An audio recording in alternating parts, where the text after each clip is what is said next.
Олны хөлөөс зайдуу газарт нэгэн хижээл насны анчин эр шуу буудахаар нохоотойгоо хамт машинтаа хурж ирнэ. Түүний нэрийг Михаил гэдэг бөгөөд нохоотойгоо хамт шуу буудах гэж оролдон бүтлгүүцээр явж байтал гинэтхэн ойгоос нэгэн залуу машинаа асаа хэмээн чанга хорлон түүнийг чиглэнгүйсээр гарч ирдэг. Михаилыг яхаа мэдэхгүй гайхан зогсож байтал өнөөх залууг машинд ойртож ирэхдээ зэрэгцээд тэдэн рүү цаанаас нь буудаж Михаил залуу хоёр бушуухан машинд сун хөдөлж тэдний араас хар хувцастай 3 эр хөөж хэдэн удаа буудаж залууч Михаилийн бууг авч сумлан тэдэн рүү гал нээснээр ард нь хоцрон үлдэх болно. Хэсэг явж байгаад Михаил түүнээс тэд чамайг алах гээ юу гэж асуухад ойд алаад болох гэж байсан гэж хариулаад өөртөө хамаагүй олон юм асууж шалгаагаад байлгүй замаа хараад хот руу яв гэж хэлнэ. Явж байтал намагтаа зам таарч өөр замаар явъя гэсэн Михаилийн үгийг тоолгүй яв гэж үүрэгдсэн залуугийн үгээр явснаар машин намагт суух болно. Залуу түүнээс хот руу хөлөөрөө явах зам мэдхүүгээд хурдан явъя гэтэл Михаил хям талах хийсэн өөр хөвчөө авч бас дөнгөж сая шинээр нь худалдаж авсан машиныхаа хөгжмийг салгаж авах гээд хоёрын хооронд юм хийхийг оролдох үед залуу машины хөгжмийг эвдээд амьд явахыг хүсэж байгаа бол хурдан зам заагаад яв гээд түүний хамт гүйх болно. Михаил гүйж байгаад бахардаж унан би цаашаа чадахгүй нь чи өөрөө яв гэхэд залуу түүнийг хаяад ойроо хүнд харагдахгүй газар руу гүйхэд Михаил чамаа бодон босч араас нь гүйдэг. Он гүнд орж ирээд Михаил залууд хот хүртэл 40 км би навийг сайн мэднэ. Машин замаас холуур явах зам би мэднэ гэхэд залуу түүний үгэнд орохоос өөр аргагүй болж сумтаа бүсийг нь авч зүгээд Михаилийн заах замаар хамтдаа хот руу алхаж явхаар болдог. Ингэж явах замдаа Михаил түүнтэй танилцаж яриа өдөж залууд юу тохиолдсныг олж мэдхийг оролдох боловч цаадхан түүнд өөрийнхөө талаар юу ч хэлдэггүй. Тэрч байтугай баярлаач гэж хэлдэггүй. Чи бид хоёр бие биедээ хинч биш хотод очиод л түүнийг мартна гэж хэлдэг. Амьд үлдэхээр зүхтаж яваа энэхүү залууг Андрей гэх бөгөөд тэрээр бүхэл насаараа бурхан шашинд бус зөвхөн өөрийнхөө хүч чадалд итгэж найдан ширэнгийн хуйлаар амьдарсан залуу ачаа. Михаил явж байгаа дашмгаа онгоолгон уухад Андрейч бас ууй гэд автал арх байх ба тэрээр уурлан зүхтаж яваа бидэнд саадал болно гэд бүгдийг нь газар асгаж байтал машины чимээ сонсогдож тэд доошоо хөвтөөд хартал залууг хөөж яваа хүмүүсийн машин байдаг. Тэд хөвтөж байгаад машиныг далд оронгууд ойрхон байгаа жалганд орч нуугдахаар гүйхэд Михаил бахартан унж Андрейч түүнийг хурдан гүйхийг шаардсан орилох бөгөөд Михаил босч гүйсээр машинд харагдaltaгүй жалганд хүрч ирэхэд Андрей түүнийг цохиж үүнээс хойш надтай цуг явах хэрэггүй гэд салаад цаашаа явж байгаад гинт зогт тусснаа газар тунах болно. Михаил түүн дээр гүйж очтол залуу татаж ундаг өвчтөй нэгэн байдаг бөгөөд залууг зүгээр болтол гарнаас нь барьж дэрэгдэн байдаг. Андрей босч ирээд намайг өрөвдөх хэрэггүй гэчгээд цаашаа явах бол Михаил араас нь дагаад явна. Тэд замдаа хэрэлдэж маргалдаж янз бүр болж явсаар баг багаарт ярилцаж хувийн амьдралаа хуваалцаж эхэлнэ. Энэ хооронд Михаил тэрхүү залуутаа тис ондоо байр суурьтай тэдний ертөнцийг үзэх үзэл нь огтур болохыг ойлгодог. Михаил бурханд итгэдэг нэгэн бол Андрей бурхан байтугай өөрөөсөө өөр хүнд итгэдэггүй бөгөөд Михаил яаж хүний амь хөнөөдгийг төсөөлж чадахгүй юм гэдгээ хэлэх бол залуу түнд хэрвээ үхэх амьдрах дээрээ тулвал хүний амь хөнөөхөөс өөр аргагүй байдаг юм гэж хэлдэг.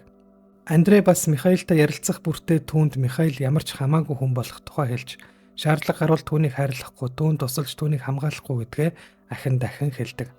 Тэр хоёрыг төмөр зам даган явж байтал анчны нохоо тэднийг олон гүн гарч ирж эзэн нохоо хоёр бие биенээ олсондоо баярлаж нохоо чанга уцах үед тэднийг хайж яваа машины чимээ сонсогдно.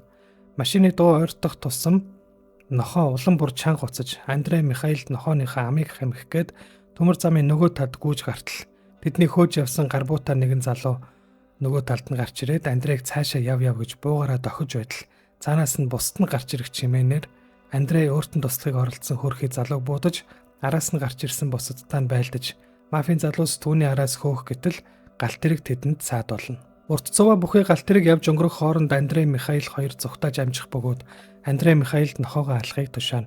Михаил хайртай нохоогоо алахгүй гэж эсэргүүцдэгч тэдэнтэй ойрхон мафийн залуус машинтайгаа ирэн зогсож гидсэндээ буудулсан нэгийг эмнэлэг түргэх Андрейг олж хөнөөгөөд ажлаа дуусгах гэсэн хоёр сонголтын талаар ярилцсан маргалдах үед нохоо нь байн хуцаж Михаил эцэст нь хэрвээ нохоогоо цааш нь харуулахгүй бол өөрсдөө өхнө гэдгээ ойлгож Андрей нохооны хоолойг бүсээр бон хороох болно. Ингээд Андрей Михаил хоёр хэсэг хугацаанд тэднээс холдож чаддаг бөгөөд явсаар нэгэн гол дээр ирж цаад ирэг дээр байгаа загасчинтаа таарч түүнээс хот төхүүлээд өхийг гуйдагч цаадхан зөвшөөрдөггүй. Тэгэхэр Андрей Михаил буугаа өгч загасчин овоо хараан дээрээ бариад байж байгаад өөрөө гол гаталж очоод загасчнаас машиныхын түлхүүрийг булааж авахар ус руу орж сэлэх үед загасчинч тэднээс айсандаа шууд машин руугаа гүйж очоод зүгтаагаад яваад өгөх бол Михаил загасчин руу гал нээж зүрхэлдэггүй. Тэгээд тэд ахин маргалдаж нилээд хэрэлцсэний эцэст Михаил бууга аван өөрийнхөө замыг хөн голын цаад ирэг дээр байгаа Андрейг орхиод яваад өгнө. Ингээд өөрийгөө хамгаалах зэвсэггүй, таньж мэдэхгүй ил хөл газарт гав ганцаараа үлдсэн Андрей хаажгаа мэдэхгүй алхаж явсаар нэгэн жижиг тосгонд ирнэ. Тэгээд нэгэн байшинд явж ороод ганцаараа арх хуугаад сууж байгаа өвгнөөс унаа тэрэг буу зэвсэг байгаа юу? Хот руу яаж явах уу гэдээ асууж байтал гадаа мафийн машинтайгаа ирж зогсоод нэг нь яг тэр байшинд орж иртэл Андрей түүнийг зохиж унган бууг нь аваад түүнийг барьцаалан машиныг нь унаад явах гэтэл мафийн залуус Михаилыг бас барьцаанд авсан байдаг. Андрейд Михаилыг аврах эсвэл ганцаараа машинд суугаад зүхтах сонголт хийх хэрэгтэй болох ба энэ үе дотор байсан өвгөн гарч ирэн "Ирчүү та нар нэгнийг алж хядаж яах гээвгээд" баахан сургаалын үг айлттал мафийн залуу түүнийг гэртээ орж архиа гудрах гэхэд өвгөн уурлаж муу зулбсхийг сургаад өгье гэд бүсээ тайлахад тэр түүнийг буудан хороодог. Андрей Михаилыг аврах сонголт хийж 100 м холдсны дараа хүмүүсээ солилцъя гэд холдож байгаад мафийн залууг тавьж явуулж Михаилч түүн рүү гүйж ирнэ. Тэгээд хэсэг буудалцах үед Михаил түүнд баярлаа гэж хэлэх бол замын турш өөрийнхөө талаар бараг юу ч хэлээгүй Андрей нэрээ хэлдэг. Андрей Михаилыг ойрхон нуугдах газар руу гүйгээд өөрөө чараас нь гүн зүхтэж явсаар нэгэн хаягдсан эвдэрхий фермийн байгууламжид орж шахагдан зүхтах газаргүй болдог. Андрей Михаилд айх хэрэггүй би чамайг орхихгүй гэж хэлээд түүний хөөж яваа залуустай буудалцаж байгаад гинэтхэн өвчнөн хөдөлж татаж ундаг бөгөөд мафийн залуусын ахлагч хүрчрэн түүнийг гар бууг авна. Андрейг ухаан орсны дараа тэр түүнийг бос гэхэд үхлэн ирснээ ойлгосон Андрей "Миний эхнэр Таняг охидтой минь хоосон битгий үлдээгээрэй" гэж хэлэхэд мафийн залуу "Ойлголоо" гэд Андрей Михаил хоёроос хэн ч дөрүүлж өгмээр байна гэж асууна. Михаил гайхаж "Юу гинэ? Би та нарын асуудалд ямар хамаатай юм навчнуудаа? Би өгмээргүй байна. Амьдрахыг хүсэж байна" гэж орилж хашгирч эхлэхэд мафийн залуу түүний ангийн бууган нэг сумтаа хамт өгөөд "Андрейг хөнөөвөл чамайг амьд үлдээ. Үгүй бол хамтдаа өгөх" гэдэг. Михаил Андрей нүд рүү ширтэн хэсэг бодож зогссноо түүнийг буудан хорох бөгөөд мафийн машиндаа суун явж амьд үлдсэн Михаил хотыг чиглэн явган явж байхдаа бууга талбайд хаяснаар кино өндөрлөнө. Жит буюу амьдрах эсвэл амьд үлдэх хэмээн нэрийг нь орчуулж болох 2010 онд гарч байсан уг кино нь өдгөө Оросын кино урлагт өөрийн гэсэн тодорхой байр суурийг эзэлсэн чадварлаг найруулагч Юрий Быковын кино урлагт найруулагчийн хуваар хөл тавьж байсан анхны дебют уран бүтээл ба тэрээр киногоо найруулахаас гадна киноныхоо зохиолыг өөрөө бичиж давхар киноныхоо хөгжмийн зохиолчор ажилласан бөгөөд мөн тэрээр дараачийн уран бүтээлүүддээ ч өөрөө тоглож гол болон туслах дүрүүдийг бүтээсэн байдаг. Оросын Rock Films кино студийн бүтээл болох энэхүү киноны үргэлжлэх хугацаа нь харьцангуй богино буюу 1 цаг 14 минут үргэлжилдэг ба киноны зураг авалт Оросын албаны улсын Тула мужийн Суворов хотын ойролцоо явагдсан байна.